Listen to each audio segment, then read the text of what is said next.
사랑하는 성도 여러분, 우리 2013년은 다음 10년을 준비하는 해고, 그러기에 있어서 2013년은 우리가 빈배로 살아가는 인생이 아니라 만선의 복을 우리 개인적으로, 가정적으로, 우리 자녀들도 또 교회도 분명히 받아야 될 줄 믿습니다. 할렐루야. 저를 쳐다보시고요.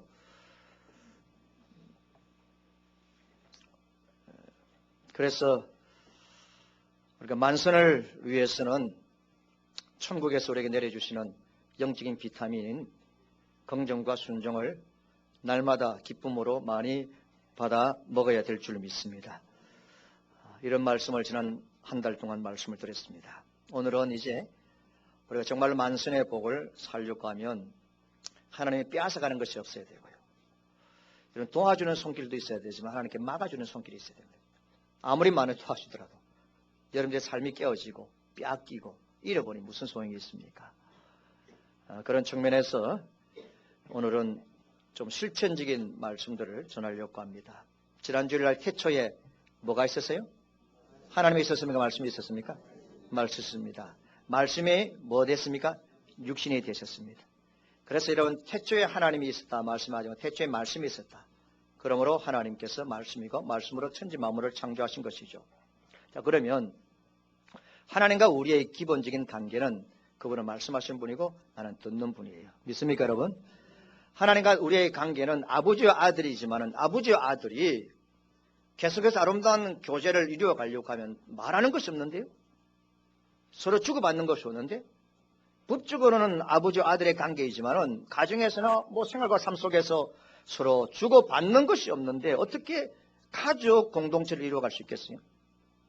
우리가 하나님의 자녀일 경우에 가장 기본적인 것은 그분은 이미 말씀하시는 분이심에 대해서 지난주에 말씀드렸습니다. 그럼 우리는 뭐 하는 사람입니까? 그분의 말씀을 듣는 자인 줄 믿습니다. 이것이 가장 기본적인 단계고 기초예요.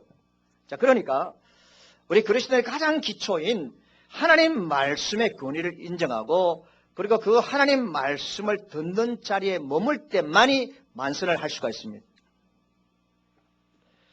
하나님과 우리의 관계는 말씀하시는 분이시고 나는 듣는 분이시고 나는 순종하는 관계입니다. 이 관계가 깨어지면 모든 건 다 깨어집니다. 오늘 처음 나오는 성도들, 예수 믿은 지 얼마 되지 않는 분들이 여러분 있기 때문에 이 요나스에 대한 스토리를 아주 간략하게 말씀을 드리면 선지자 요나입니다. 선지자 하나님의 말씀을 받아서 당신의 백성들에게 말씀을 전하는 사명이 선지자에게 있죠. 물론 미래에 대해서 예언하는 것도 있지만 가장 중요한 것은 말씀을 받아서 백성들에게 말씀을 전하는 것이 선지자 사명입니다. 하나님께서 요나를 선지자에게 찾아와 말씀하셨어요. 오늘 요나서 1장에 분명히 여호와의 말씀이 아미의 아들 요나에게 임하였다고 하나님 말씀이 요나에게 임했던 거죠. 뭘 말씀하셨습니까? 하나님께서는 니느웨 성에 가서 당신의 심판의 메시지를 전하라는 분명히 미션 또 명령을 주신 것이죠. 그런데 이 요나는 니느웨 성 가게 되어진 하나님의 말씀 앞에 명령 앞에 불순종하고 다시스로 가게 되어지는 배를 타게 되어집니다. 배를 타고 가는 하나님 가만히 있습니까? 큰 풍랑 대풍을 일으켜서 배를 거의 끄해지게 만들고 사람들을 거의 죽게 만들고 그 배에 있는 모든 중요한 물건들을 다 바다에 던지게 되어지는 일이 비극적인 일이 일어나게 되어지고 하나님께서 요나를 바다 속에 던지고 고기배 속에 들어가게 하시고 해객케 하시고 그리고 토해서 니느웨 성에 오게 하시고 하나님께 니느웨 성을 회복시켜 주시고 그 성을 하나님 백성으로 삼는 그런 이야기인 것입니다. 자, 여러분 오늘 이 요나가 선지자가 하나님의 말씀을 불순종했어요.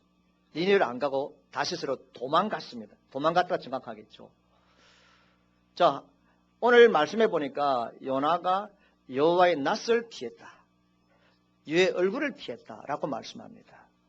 사랑하는 성도 여러분, 오늘 말씀 보니까 요나가 여호와의 얼굴을 피하려고 라는 말씀이 있습니다. 또 3절 마지막에 여호와 얼굴을 피하여 그런 말씀이 있습니다. 저는 생각할 때 하나님이 요나에게 딱 찾아가지고 하나님의 얼굴을 보여주면서 요나에게 말씀한 것이 아니죠. 그런데 오늘 말씀에는 요나가 도망갔는데 여호와의 얼굴을 피하고 여호와의 낯을 피하려고 다시스로 갔다라고 말씀하고 이 말씀 무슨 말입니까? 여호와의 얼굴을 피했다는 것은 하나님께서 요나에게 주신 말씀을 피했다는 겁니다. 할렐루야. 하나님 말씀, 하나님 명령을 피했다는 것을 분명히 말씀하고 있습니다.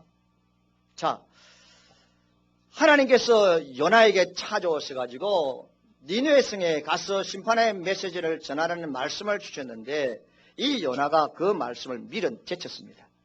그 말씀을 따르지 않았습니다. 결국 이것이 하나님의 종 선지자가 탈선의 길을 가게 되어지고 불순종의 자리 이르게 하고 창피를 당하게 하는 일의 시작인 것입니다. 오늘 말씀의 핵심은 이겁니다. 우리 그리스도인들 하나님과 관계가 말씀을 전하고 듣는 자리이고 말씀에 순종하는 자리가 기본적인 것인데 만약에 그리스도인들이 하나님의 말씀을 들을 수 있는 난청 지역에 있다면 하나님의 말씀을 듣고 말씀을 받고 은혜 받지 못한 난청 지역에 있다면 그것만큼 무서운 것이 없습니다. 그리스도의 가장 무섭고 가장 저주스러운 것은 믿음의 길에서 탈선하는 길이지만 믿음의 길에 탈선하기 전에 말씀의 길에서 비틀어지는 겁니다. 말씀을 듣는 자리에서 은혜를 받는 자리에서 마음을 여는 자리에서 비틀어지게 되어져 미끄러지게 되어지면 우리는 탈선의 길을 갈 수밖에 없다는 것을 말씀합니다. 자, 그러면 생각을 해보면 이해가 안 되는 것이 있는데 선지자는 하나님의 말씀을 전하는 자입니다. 받는 자입니다. 그런데 어떻게 그 말씀의 자리를 이탈하게 되었을까? 어떻게 말씀을 듣지 아니하고 그렇게 탈선의 길을 불순종의 길을 갔을까라는 의문을 우리가 해봐야죠. 저와 여러분들처럼 뭐 믿음 없고 신앙이 없는 사람이 모르지만은 하나님의 선지자예요. 하나님의 선지자고 말씀을 받아서 말씀을 선포하는 사명을 특별히 받은 자인데 어떻게 이 말씀을 받는 자리에서 이탈하게 되었을까? 말씀을 듣지 못한 난청 지역에 왜 머물러 있었을까? 여러분 생각해 보지 않았습니까? 이유가 무엇이겠습니까? 오늘 이 시간 이 요나가 말씀을 듣는 자리에서 이탈하게 된 이유를 우리가 발견해야만이 우리 여전히 14년 안에 동안 말씀을 듣지 못하는 난청 지역에 머물지 아니하고 항상 주의 말씀을 듣는 자리에 머물므로 만선을 하게 되어질 줄 믿습니다. 자, 여러분 먼저 그 이유를 설명하기 전에 말씀에서 이탈해서 불순종의 길을 가게 되어지니까 어떤 현상이 드러나는 줄 아십니까? 어떤 모습을 우리는 발견할 수 있습니까? 가만히 보니까 이 요나가 겁이 없습니다. 여러분 정말로 겁이 없고 눈에 보이는 것이 없어요. 우리가 잘 아는 유대인들은 유목민입니다. 광야에서 이렇게 소와 양을 치면서 살아가는 민족이잖아요. 유대인들은 사실은 바다와는 별 상관이 없어요. 바다를 좋아하지 않습니다. 바다를 통하여서 무역하고 이런 거 아니에요. 유대인들은. 그렇기 때문에 요나도 유대인들도 사실은 바다에 익숙하지 않습니다. 바다를 겁을 냅니다. 그런데 이 요나가 하나님 말씀을 밀어내는 순간부터 겁이 없어지고 자기들이 좋아하지 않고 두려워하고 있는 바다, 즉 배를 타고 외양선을 타고 불순종의 길을 가고 있는 겁니다. 얼마나 무섭습니까? 사랑하는 성도 여러분, 하나님이 들었을 공간이 없어집니다. 내려가는 인생을 살죠. 자기도 힘들지만은 그 배에 타고 있는 사람들이 요나와 무슨 상관이 있습니까? 같은 성격일 뿐입니다. 근데 요나로 인하여서 정신적인 피해를 주죠. 물질적인 피해를 줍니다. 지금은 생명까지 잃어버릴 거의 반 죽게 되어질 상까지 이르게 되어졌습니다. 근데 영적으로 무슨 일이 벌어집니까? 말씀의 자리에 이탈하게 되어지니까 위장합니다. 위장. 꾸민다 그 말이죠. 요나가 배 밑창에 들어가서 쿨쿨 잠을 자고 있습니다. 그러나 여러분 우리가 말씀을 자세히 묵상하고 보면 그래도 하나님의 선지자예요. 말씀을 가지고 하나님의 말씀에 순종하여 지금까지 선포하는 삶을 살았던 요나이기 때문에 지금 불순종의 삶을 살고 도망가고 있는 상황 속에서 배 밑창에 가서 어떻게 잠이 오겠어요? 잊어버리려고 생각하지 않으려고 막 잠을 잘다고 노력할 수는 있겠지만은 지금 이 요나가 배 밑창에서 잠을 자고 있는 것은 여러분 잠을 스스로 취하고 요청하고 있는 것이죠. 여러분 어떻게 잠이 옵니까? 어떻게 그 불순종의 자리에서 배 밑창에 들어가 숨어 있는데 어떻게 마음이 평안하겠어요? 그래서 이 요나는 뭐 다 잊어버리려는 측면에서 잠을 이거 위장입니다. 위장. 마음의 평안이 없습니다. 불안한데도 한데도 어쨌든 잊어버리려고 잠을 잔 위장적인 부분입니다. 오늘 많은 교회들 안에 너무 안타까운 현실은 점점 믿는 자의 수가 줄어드는 이 사실도 안타까워드리지만은 위장된 크리스찬들이 많아지고 있다는 겁니다. 자기의 내면의 삶은 침체에 있어요. 내면의 삶은 죽을 증입니다. 그런데 겉으로는 아무렇지 않습니다. 편한 것 같습니다. 예배를 드리고 적당히 의무를 다하고, 그러나 그가 영적으로 무기력합니다. 조금만 뭔가 하면 피곤해집니다. 사랑하는 성도 여러분, 우리가 말씀을 듣는 자리에서 이탈하게 되었으면 이렇게 내 속이 썩어 죽어가고 있음에도 불구하고 우리가 거룩한 체하고 위장하는 이중적인 신앙의 삶을 내가 살아가고 있습니다. 그뿐인지 아십니까? 그 배의 밑에는 사람이 머무는 거 아니에요. 그건 짐들을 보관하는 자리입니다. 여러분, 요나가 그 짐들을 보관하는 짐 속에 들어가서 잠을 자고 있는 것은 자기 스스로를 여러분 짐짝처럼 취급하고 있습니다. 자기 스스로를. 짐을 보관하는 그 자리에서 처박혀가지고 잠을 자는 것은 나는 스스로 짐이라는 것입니다. 하나님의 선지자입니다. 주의 살아계심을 증거했던 종입니다. 그런데 말씀의 자리에서 이탈하게 되어지니까 얼마나 지금 아주 비참해집니까? 짐짝처럼 취급당하고 있지 않습니까? 이뿐입니까? 선장에 찾아와 자는 자 어찌미냐 하면서 막 책망하며 너가 믿는 신에게 기도하라. 질책을 가합니다. 꾸짖습니다. 이 완전히 거꾸로 된 거예요. 여러분, 선지자가 백성들과 사람을 책망해야 됩니까? 사람이 선지자를 책망해야 됩니까? 요나 선지자가 선장을 향하여 책망해야 되는데 거꾸로 되어가지고는 선장이 요나를 막 책망합니다. 완전히 거꾸로 된 거 아니에요. 말씀을 떠나게 되었으니까. 오늘 안타까운 현실은 교회가 세상을 책망해야 되죠. 세상이 잘못된 길로 가고 위정자들이 잘못된 길로 가면 정말로 교회가 하나님의 공의와 하나님의 정의를 가지고 말씀을 하고 왜 그렇게 하느냐라고 바르게 가르쳐야 되죠. 책망해야 되죠. 또 오늘날은 세상이 교회를 책망합니다. 세상이 교회를 아버지는 손가락질합니다. 왜 이렇게 되었습니까? 만약에 여러분 목사는 여러분들을 책망해야 되고 책망을 자격했습니다. 왜 그렇게 신앙생활해요? 그렇게 하면 안 됩니다. 이렇게 하세요. 가르치고 타이르고 어떤 때는 책망해야 되죠. 그런데 완전히 거꾸로 되고 목사님 기도하러 왜 맨날 놉니까? 왜 맨날 바둑만 두고 있습니까? 왜 낚시질 합니까? 교인이 목사를 향하여서 맨날 목사님 기도 안 하고 새벽 기도도 어디 갑니까? 계속 쿨쿨 짜고 이렇게 교인이 목사를 책망한다면 저는 짐짝이에요.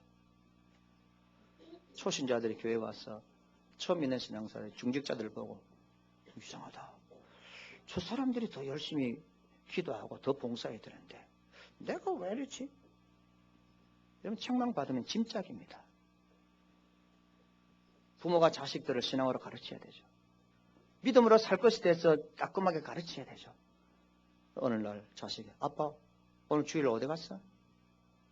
아빠 오늘 안 보이네? 아빠 왜 성경 안 읽어? 아빠 왜 기도 안 해? 내가 자식으로부터 짐짝 취급 당하는 겁니다.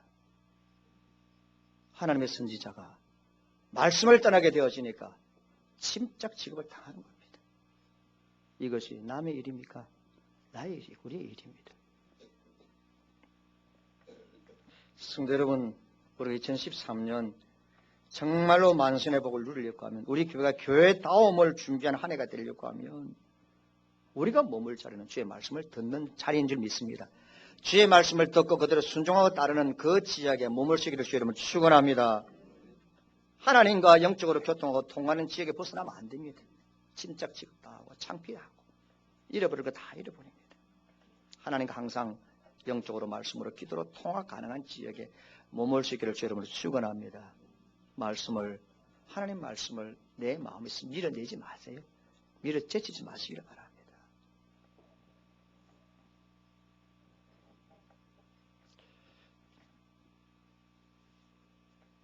오늘 말씀을 엄청 잘 듣는 것 같아가지고 더 잘 듣도록 하기 위해서 이제 어느 교회에 새로운 목사님 처음 부임했어요. 처음 부임했는데 처음 부임해서 설교하면 교인이 보일까 안 보일까요? 네? 보입니까 안 보입니까? 안 보입니다. 저는 신학 대학 1학년 때 처음으로 수요일을 설교했거든요. 저희 아버님이 사야하고 제가 수요일을 설교했어요. 아무것도 안 보입니다. 눈을 뜨니까 전부 다 도깨비 눈 같아. 반짝반짝반짝반짝.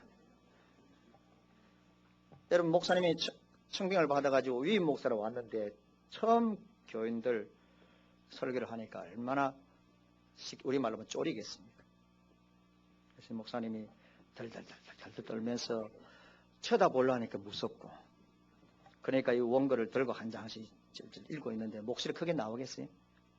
너무너무 작게 나오고 설교도 뒤죽박죽인 게 무슨 내용인지 몰라요. 이렇게 어디로 할까? 저쪽 할까? 저쪽 할까?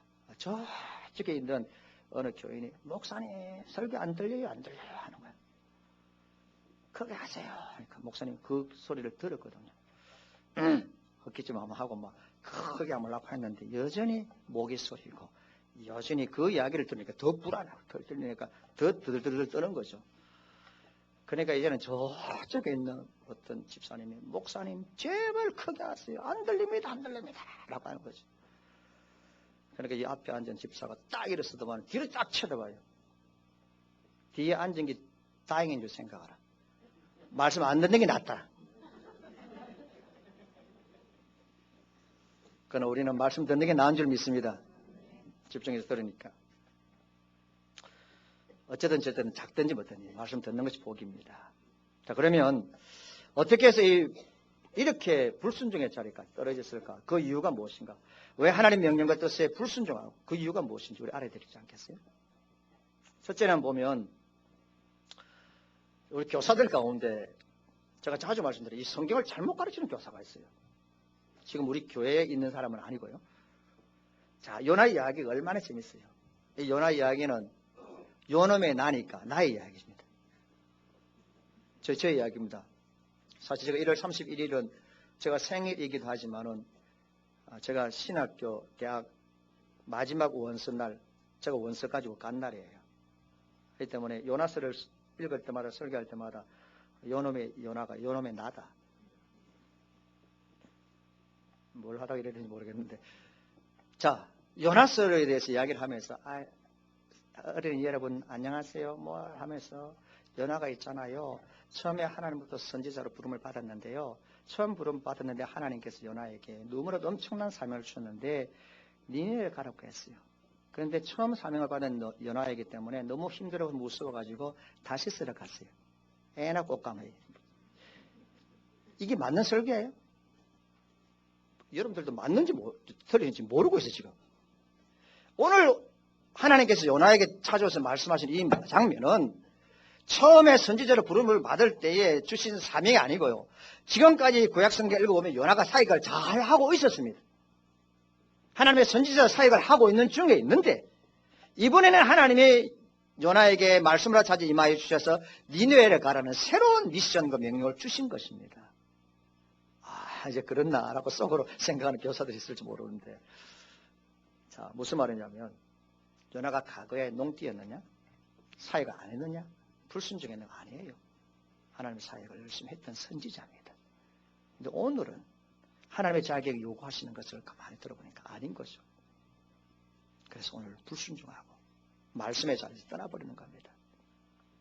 뭘 말하고 있느냐면 오늘 많은 그리스도인들 특별히 어릴 때부터 신앙생활을 모태신앙 가진 사람들은 제발 과거를 자랑하지 마시 바랍니다. 과거는 과거일 뿐입니다. 우리 그리스도인들이 어제 영적으로 성공하고 아무리 어제 열심히 믿음 앞에서 신앙생활을 잘했다 할지라도 그것이 오늘 내 신앙생활을 보장해 주는 법이 없습니다. 무슨 말이냐면 내가 어제의 주의 말씀에 순종한 그 순종을 내가 오늘 빌려가지고 내가 쓸 수 없다고 말입니다. 우리가 집에는 또 가게에는 직장에는 회사에는 다 이제 뭐랍니까? 이게 돈 빼고 지출하고 하는 거 뭡니까? 가계부하고 회사에서는 뭐랍니까? 네? 뭐 금전출납부 쉬운 말만 합시다. 가계부, 금전출납부 정도 뭐 대차 뭐 이런 거 하지 마시고요. 자, 봐요. 자, 그러면 내가 이제 주일학교라든지 애들이 수입이 있단 말입니다. 그 지출했습니다. 남는 돈이 있습니다. 그러면 그걸 어째야 됩니까? 이월해야 됩니까? 그날 다 써야 됩니까? 이월해야 되죠. 이월해가지고 다음 달에 쓰는 거죠. 그러나 우리의 신앙생활에 있어서는 이월이 없습니다. 이월하면 안 됩니다. 할렐루야. 그런데 우리는 자꾸 이월하려고 해. 그 몇 년 전에 어릴 때 뭐 한번 쭉 하고 산에 가서 기도한 거 지금까지 우라먹어. 내가 그때 참 좋았다. 그거 지금까지 자랑하면서 그게 매달립니다. 그건 영적으로 잘못된 겁니다. 우리의 영적인 삶에 있어서는 결코 이월이란 게 없습니다. 어제 내가 만나고 어제 아무리 은혜를 경험해도 오늘 하나님의 은혜를 경험하고 오늘 하나님의 주시는 말씀 앞에 바로 서게 되어질 때 우리는 영적인 건강을 유지할 수 있는 줄 믿습니다. 이것 때문에 연하가 무너진 겁니다.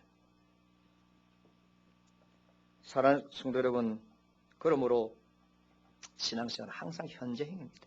오늘입니다. 그 다음 또 한 가지는 연하가 이렇게 이탈하게 되어진 이유는 뭐냐면 하나님의 뜻과 자기의 생각이 다르기 때문입니다. 하나님의 명령이 자기의 신념과 달랐기 때문에 그런 겁니다.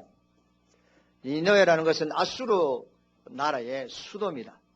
요나서 1장을 읽어보면 이 아수르가 얼마나 악으로 가득 차 있는지 그리고 얼마나 거대한 사탄의 나라에 있는지 1장을 쭉 읽어보면 그런 뉘앙스를 충분히 발견할 수가 있습니다. 그런데 하나님이 어디로 가라고요? 아수르로 그리고 니느웨로 가라는 겁니다. 정말 악한 나라. 그냥 죽도록 내버려두면 되는데 그들에게 가서 또 뭐까지 심판의 메시지까지 하라니까 요나가 가기 싫다는 겁니다. 왜 해필 니느웨냐 그 말이죠. 하나님께서 그런 나라를 구원하기 위해 도구로 요나를 사용하시니 요나는 자기의 생각에서 볼 때는 아니고 우리는 나중에 보지만 하나님께 니느웨 성을 불쌍히 여겨서 부흥을 일으키게 하고 거기에 있는 모든 백성들을 살려줍니다. 그때 요나가 뭐 했어요? 우리말로 하면 삐끼 가지고 산에 올라가 스스로 하나님 나를 죽여주시옵소서. 하나님을 살인죄로 말려고 하는 그런 인간적인 모습을 발견할 수 있죠. 왜? 하나님께서 왜 이방 나라들 지금까지 우리나라를 철저하게 원수로 생각하고 짓밟던 저 아수르 저 나라를 왜 회복시켜 주십니까? 망하도록 해야죠. 하나님 나를 부르신 것은 저 나라를 살리기 위한 것입니까? 하나님이 처음에 내한테 심판의 메시지 주나고 지금 왜 부흥시키고 왜 살려주십니까? 요나가 가지고 있는 지금까지 자기가 가진 신념과 유대적인 사고 자기가 가지고 있는 생각 철학 측면에서 볼 때는 이게 용납이 안 되는 겁니다. 그래서 다시스로 도망갑니다. 성도 여러분, 우리가 하나님의 말씀을 듣는 자리에 있다는 것은 하나님 나에게 듣고 순종할 수 있는 말씀만 주면 참 좋겠죠. 그러나 하나님께서는 나에게 어떤 때는 순종할 수 없는 힘들고 어려운 내가 가고 싶지 않는 길을 가도록 명령하실 때도 많습니다. 그 이유는 딱 하나예요. 내가 원하지도 않고 또 내가 하고 싶지도 않고 내가 생각할 때 아닌데도 불구하고 하나님께서 왜 명령하시고 왜 길을 가게 하시느냐 하면 하나님의 시각은 나의 시각보다 훨씬 더 넓기 때문입니다. 앞뒤를 다 하시는 분이시니 그렇게 말씀합니다. 왜 하필 니느웨입니까? 요나는 자기의 취향대로 자기의 생각대로 자기가 가지고 있는 철학을 가지고 매달리다 보니까 말씀이 안 들어온 겁니다. 요나의 불순종은 하나님의 생각과 자기의 생각이 달렸기 때문에 그렇습니다. 그래서 하나님의 말씀을 밀어 제친 겁니다. 사랑하는 성도 여러분, 우리가 신구약 성경을 읽어보면 하나님과 당신의 백성들과 하나님과 유대인들과 하나님과 제자들과 생각이 너무 다른 경우들이 참 많이 있습니다.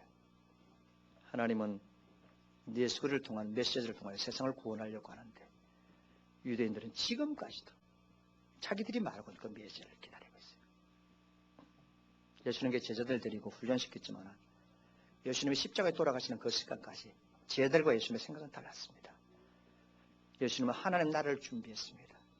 모든 사람들이 다 참고해야 돼서 영원한 주님의 나라를 선포하고 그 나라를 준비하셨는데 이 제자들은 이 땅의 왕국입니다. 핍박과 압제 가운데 민족을 해방시켜 주셔서 예수님이 대통령이 되고 왕이 되고 우리가 한 자리 하기를 바라는 그 생각입니다. 하늘과 땅의 차이입니다. 하나님께서 구약적으로 말씀하시고 분명히 성령의 선지자를 통해 분명히 말씀을 계속 하셨는데 말씀을 밀어내는데 뭘 가지고? 자기들이 가지고 있는 생각을 가지고 밀어낸 겁니다. 오늘 여러분, 오늘날 교회는 어떻고 오늘날 그리스도인들은 어떻습니까?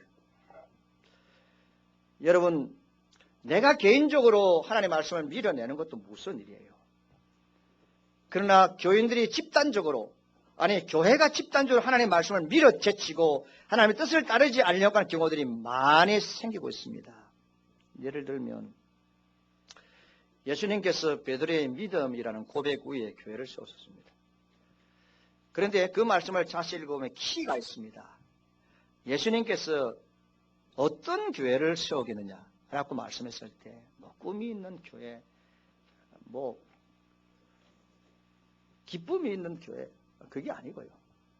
주님께서 분명히 내 교회를 세우리라. 예수님께서 내 교회를 했습니다. 교회는 내 교회입니다. 그런데 오늘날 교회들은 예수님의 교회가 아니고 목사의 교회가 되어져 가고 있고, 예수님의 교회가 아니고 몇몇 힘이 있는 장로들과 그 교회의 기득권을 가진 사람들의 교회가 되어져 가고 있습니다. 예를 들어서 지금 한국에 일어나고 있는 세습의 문제, 아버지가 담임 목사인데 은퇴하니까 그 아들 목사가 자동적으로 있는 이 세습을 말합니다. 사랑하는 성도 여러분, 이것은 주님이 말하고 있는 내 교회라는 말씀과 정면으로 부딪히는 겁니다. 한국교회 이런 분위기가 일어나고 있다는 것은 한국교회 많은 교회들이 주님의 교회가 아니고 뭡니까? 목사의 교회가 되고 있다는 것. 이거는 집단적으로 하나님 말씀을 밀어제치는 아주 무서운 짓입니다. 그리고 여러분, 하나님께서 한국 이 땅에 복음을 허락해 주실 때 예수 믿고 구원받고 참 많은 복을 주셨지만은 사회학적으로 보면 너무너무 감사한 것이 있습니다. 복음이 처음 들어왔을 때 여전히 쌍놈과 양반이 존재했던 때입니다. 남자와 여자가 구별되어졌던 때입니다. 근데 복음을 통하여서 이 벽이 사슬 무너졌습니다. 그리스도는 우리는 다 하나다. 구원에는 차별이 없다. 평등과 형평성, 이 문제가 한국 사회에 정착되기 시작했습니다. 그래서 한국 사회가 빨리 민주화라든지 이런 것들의 이런 혜택을 누리게 되어진 겁니다. 그런데 우리 아버지가 그 교회 담임 목사고, 그리고 내가 자동적으로 목사가 된다면 이 하나님이 한국에 주신 형평성과 평등의 관점에서 보면 잘못된 겁니다. 예수님께서 교회를 세울 목적이 어디 있습니까? 교회를 세울 목적은 죽은 영혼을 살리는 것이 교회의 사명입니다. 할렐루야. 그래서 우리가 늘 기도하는 것처럼 다른 교회에 있는 성도들을 끌어오는 것이 아니라 교회 밖에 죽어가는 자를 살리는 것이고, 교회의 진정한 부흥은 영호동에 죽어가는 영혼의 수가 줄어드는 것이 교회 부흥입니다. 할렐루야. 그런데 봐요, 오늘날 교회들은 교회 밖에 있는 죽은 자들을 살려내고 죽은 자들을 교회에 들어오게 해서 살리는 것이 교회인데, 요즘은 죽은 자에 관심이 있는 것이 아니라 어디에 관심이 있습니까? 살아있는 사람. 살아있는 사람에 관심. 여러분, 교회는 죽은 영혼을 살리는 곳이에요. 근데 죽은 영혼에는 관심이 없어요. 왜? 죽은 영혼 살려오니까 학습 주고 세례 주고 오래 지나고 11주를 가르치고 뭐도 가르치고 그러다가 집 사주고 하려니까 한 10년 걸리는 거예요. 이런 실제적으로 있었잖아요. 부산에 제일 크다는 교회가 공식적으로 그런 식으로 가르쳤잖아요. 근사들 모임에서. 주님은 죽은 영혼을 살리라고 하는 거예요. 교회가 세운 목적이 주님이 말씀하시는 것이에요. 우리 주님의 사역을 보면 우리 주님은 부한자의 자리에 딱 선 것도 아니에요. 그리고 가난한 자에게 딱 선 것도 아니에요. 예수님은 부한자를 죄인으로, 가난한 자를 죄인으로 취급하지 않았습니다. 그러나 예수님의 삶의 트렌드를 보면 항상 예수님은 약자 편에 섰습니다. 건강하지 못한 자 편에. 그렇잖아요. 자, 그런데 엄청난 예배당을 지어가지고 몇 벽에 몇 층이나 들어가 예배를 짓습니다. 여러분들은 지금까지 저하고 같이 생활해 왔기 때문에 제가 그 배가 아파서 하는 이야기가 아닌 거 잘 알 겁니다. 큰 교회 교통 좋은 곳에 예배당을 지면 이는 자동으로 우리 장로님은 블랙홀이라고 했는데 진짜 블랙홀이에요. 수많은 사람들이 돌아가는데 그 사람들은 죽은 사람이니까 살아있는 사람이니까. 살아있는데 반쯤 죽은 사람들이. 살아있기는 살아있는데 그 비실비실하고 이게 옳고 그런지를 모르는 사람이 이거 하다 가는 겁니다. 자, 그런데 어쨌든 사람들이 많이 모인단 말이에요. 감사할 부분도 참 많죠. 그러나 그것을 부흥이라는 단어로 표현하면 안 되죠. 숫자적인 증가입니다. 자, 그러면 숫자적인 증가도 하나님이 주셨다고 본다면 해야 될 일은 뭐예요? 많아지게 되어진 교회를 뭐 해야 됩니까? 나누어서 많은 교회들을 세워야 되죠. 500명에서 또 100명 떼서 교회하고 또 500명 차면 또 100명 떼서 또 교회를 세우고 주님께서 주는 자가 받는 자보다 복되다고 분명히 말씀했습니다. 그와 가부를 불쌍히 여기라고 말씀했습니다. 예수님은 계속 약한 자를 돌보라고 세워주는 말씀을 계속 했습니다. 예수님께서 사도행전에 예루살렘의 교회가 세워졌습니다. 엄청나게 부흥했습니다. 그런데 하나님께서 예루살렘의 교회가 영어로 말하면 빌드업이에요. 이렇게 쌓아가는 것밖에 안 했습니다. 하나님께서 핍박을 통해서 거기에 있는 그리스도인들 다 도망가게 해서 한순간에 수많은 지역에 교회를 세우게 했습니다. 이것이 주님의 교회를 세운 목적입니다. 제가 왜 이 말씀을 드립니까? 이번 주간에 어떤 기사를 보는 가운데 한 제가 위로도 받고 감사한 일이 있습니다. 여러분들 솔직하게 이제 여러분과 함께 이제 11년 함께 지나는데 인간적으로 보면 우리가 앞으로 저게 145평 이 자그마한 땅이에요. 지상에 예배당을 지으면 한 200명 정도밖에 못 앉습니다. 그래서 우리 장로님과 기도하는 가운데 아무래도 지하에 예배당을 열어야 되겠다 싶어서 이제 지하에 예배당 엮고 그 다음에 3층까지 올리는 그 계획을 준비를 하고 있습니다. 준비를 하면서 좀 답답한 것도 많아요. 좁은 땅이니까 식당을 어떻게 하지? 그래서 주일 오후에 우리가 다 흩어져 세일을 하는데 세일 룸을 어떻게 만들지? 제한된 장소에서 제한된 한정된 예배당을 지으려고 하다 보니까 여러 가지 답답한 것이 좀 많아요. 그럴 때마다 하나님 그래도 감사합니다. 감사합니다. 내가 할 수 있는 건 여기까지 아닙니까? 이렇게 자꾸만 말씀하면서 위로하면서 합니다. 알다시피 그래도 목사네요. 아무리 내가 거룩한 목사를 할지라도 목사에게도 왜 욕심이 없겠어요? 저도 천명교회 담임 목사. 좀 그럴듯하잖아요. 근데 하나님께서 이 딸랑 144평입니까? 딱 주신단 말이에요. 왜 이 땅만 주시느냐? 네가 그렇고 누구 교회가 추가된 것이 그거 아니냐?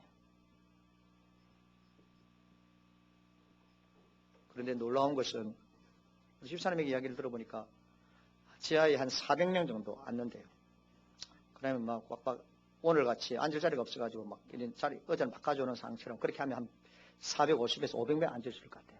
제 생각에는. 이번 주 기사에 보니까 한국교회 모든 목사님들이 앙케이트 조사를 했는데 가장 바람직한 교회는 450명 교인.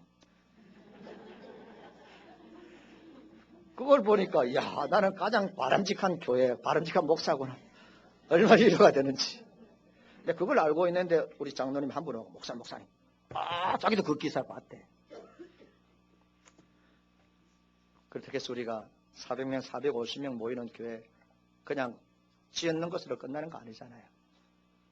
철저하게 우리 교회 새로운 신자가 올 때 이명세를 받아야 될 것이고 사고치고 뭐 아까 반쯤 주가 비실비실 해가지고 오는 사람 아무나 안 봤죠. 정말로 여기에서 영적으로 살고 싶어서 오는 사람 봤죠.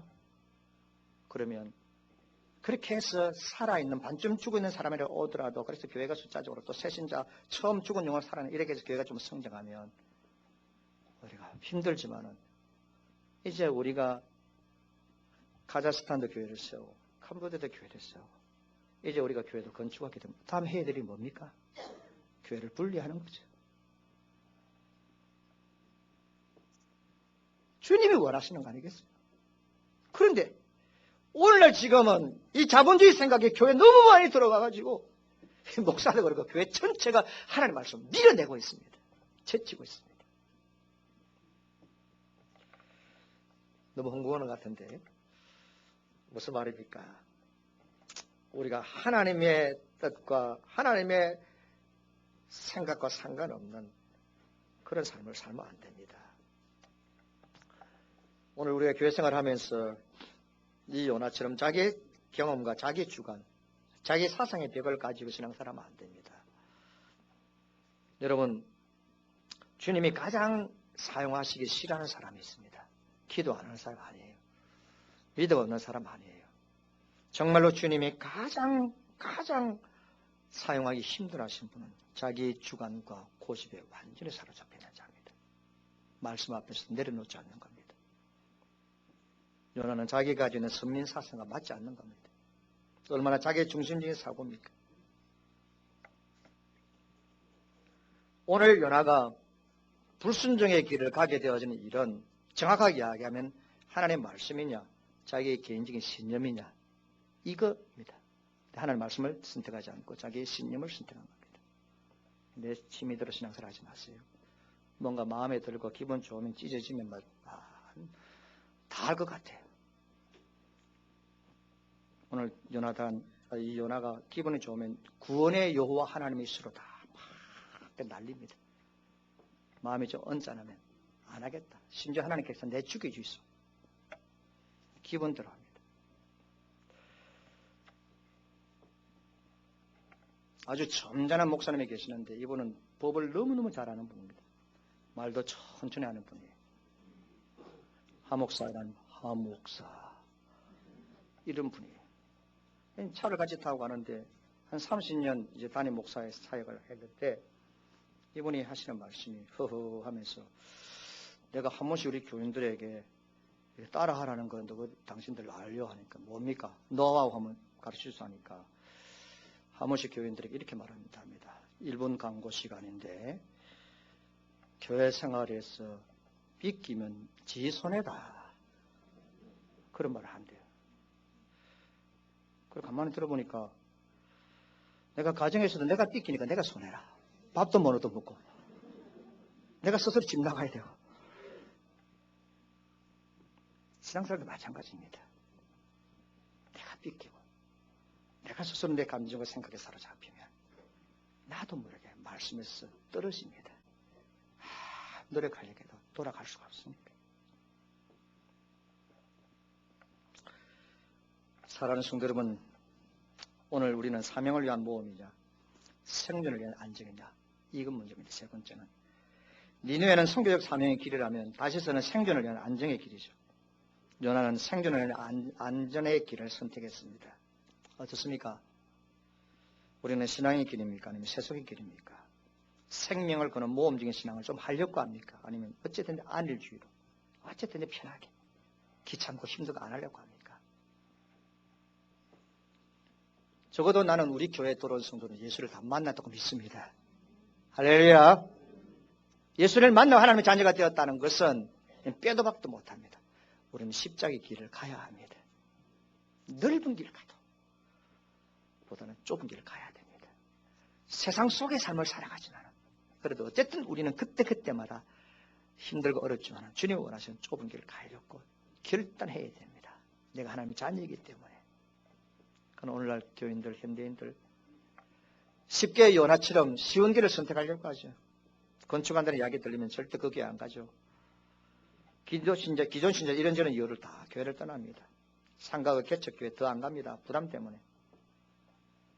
그러면서 목사님, 내가 교회 나가주잖아요. 내가 교회 나가주니까 간섭하지 마세요. 이것을 방치하다 보니까 지금 전체적으로 우리는 하나님의 말씀을 밀어내는 가운데 내리막길을 가고 있습니다. 누가 이 내리막길을 가고 있는 교회들과 백성들을 브레이크를 밟아서 멈추게 할 수 있을까? 마지막 한 가지입니다. 우리가 이렇게 말씀을 떠나서 비탈길로 내려가면 따라합시다. 하나님도 손이 있다. 믿습니까, 여러분? 하나님도 한 대 때리는 손이 있습니다. 오늘 말씀에 대풍을 일으키고 큰 풍랑을 일으킵니다. 요나가 타고 있는 배가 거의 깨어지게 만듭니다. 지금까지 요나가 다시스로 도망가는 경우에는 100% 여러분 성공을 거두었습니다. 요나가 다시스로 내려가는 그 과정 속에서 보면 지가 좋아가지고 미리 여러분 그때는 배값을 내릴 때 줍니다. 근데 먼저 선물을 주었어요. 제일 밑에 숨었어요. 완벽하잖아요. 그런데 하나님의 손이 기다렸습니다. 태풍을 일으켰습니다. 정신을 차리게 합니다. 정신을 차리지 못하는 기업에게는 IMF라는 뺨을 때립니다. 지진도 하나님의 손이고요. 전쟁도 하나님의 손일 경우들도 많습니다. 질병도 나의 실패도 하나님의 손일 경우들이 있습니다. C.S. 루이스는 하나님은 우리의 안락 속에서 속삭이고 양심을 통해 조금 크게 말씀하시고 큰 고통을 통하여서 우리에게 소리를 지르신다. 요나는 도망가면 될 줄 알았죠. 그래서 급하게 배값도 미리 주고 빨리 탔어요. 불순종의 자리 지금 당장 피하면 되죠. 하나님은 도망가는 요나를 끈질기게 추적하십니다. 혹시나 도망가고 있는 성도가 있으면 하나님 어디 있든지 여러분들 추적해 갑니다. 자수하여 강명 찾으시 바랍니다. 그런데 오늘 이 시간 여러분들에게 협박 주고 공갈 치고 하나님 이렇게 무서운 분이라 라는 설교하기 위해서 강단을 쓴 것이 아닙니다. 오늘 말씀해 보니까 1절 4절 말씀에 여호와 1장 4절 여호와께 큰 바람을 바다에 내리시고 바다 가운데 큰 풍랑이 일어나 배가 거의 깨어지게 된지라. 거의 깨어지게 된지라. 이 말씀에 희망이 있습니다. 생각해 보세요. 하나님께서 요나를 너무 괘씸하다면 거의 깨어지게 하지 말고 어째야 됩니까? 박살내야지. 다 죽여버려야지. 우리는 4장까지 말씀을 다 읽어가다 보니까 하나님 회복시켜 주시고 용서해 줄까 하지만은 저는 이 말씀을 읽을 때 이 4절 가운데 거의라는 단어입니다. 거의 깨어지게 만들다는 말씀은 하나님께서 요나를 살려주시려고 하나님 뜻이 담겨 있었습니다. 거의라는 단어를 빼면 요나서는 배가 깨어지게 되었지라 그 배에 있는 모든 사람 다 요나와 함께 죽었더라 라고 성경이 그렇게 기록되어야 됩니다. 그러면서 하나님이 얼마나 좋은지 왜 하나님이 스스로 그렇게 피곤하게 행동하시는지 모르겠어요. 무슨 말이냐면 선지자가 요나 혼자뿐입니까? 믿음의 사람들이 그토록 없습니까? 생각해 보세요. 이렇게 짐짝처럼 스스로 취급당하면서 비굴하게 불순종해 살아가고 요나를 그래 너는 사회 끝. 더 이상 나는 너를 사용하지 않겠다. 포기하면 되고 다른 사람들 얼마나 많아요. 준비되어진 사역자들 얼마나 많습니까? 하나님께서 그런 사람들을 다시 사용하면 안 됩니까? 그런데 하나님은 다시 요나를 불쌍히 여기는 가운데 그를 포기하지 아니하시고 풍랑을 통하여서 깨닫게 하시고 회개하게 하시는 가운데 다시 하나님의 사역자의 길로 니느웨 성이라는 그 무지무지한 성을 하나님의 품으로 다 도르게 하는 나라로 만드는데 요나가 쓰임받고 있습니다. 어떤 데 생각하면 하나님 너무나도 피곤하게 사신다. 자르면 되잖아요. 포기하면 되잖아요. 날마다 하나님 아버지가 불순종하고 말씀대로 살지 못하고 목사답게 장로답게 교인답게 신앙생활하지 못하는 것. 주의 나라와 영광을 위하여서 가감하게 결단하지 못하고 눈치저치 보면서 게으르게 살아가고 있는데 하나님 자르면 안 됩니까? 우리 말고도 얼마든지 예수 믿게 할 사람들이 있습니다. 저 말고도 얼마든지 목사 될 수 있는 사람이 많습니다. 그러나 하나님은 저를 포기하지 않고 여러분을 포기하지 않습니다. 이유는 하나님 나를 사랑하기 때문에 그렇습니다. 끝까지 사랑하시게 끝까지 찾아오 추적하시는 가운데 당신의 사람으로 만드시는 이 하나님의 사랑 때문에 우리가 지금까지 삶을 살아가고 있는 겁니다. 말씀을 맺으려고 합니다. 그리스도인의 영혼이 어두워지는데 오랜 시간이 걸리지 않습니다. 과일이 부패하려면 좀 시간이 걸리죠. 생선이 부패하려면 시간이 좀 걸립니다. 그리스도인들이 탈선하려고 할 때는 시간 안 걸립니다. 1초면 됩니다. 내 마음속에 한순간에 사탄이 들어와서 당신의 말씀을 밀어제치며 말씀을 듣지 않고 말씀을 마음으로 받지 않으려고 하는 그 순간에 우리는 비탈게 돼서 떨었습니다. 그러므로 이 한 해가 우리가 만선의 복을 누리려고 하면 이 재단에 속한 아이부터 어린이께 모두가 한 사람도 난청의 지역에 있지 마시고 항상 주여 말씀하시옵소서. 말씀을 듣고 순종하고 깨닫는 자리에 있으시기를 주의 이름으로 축원합니다.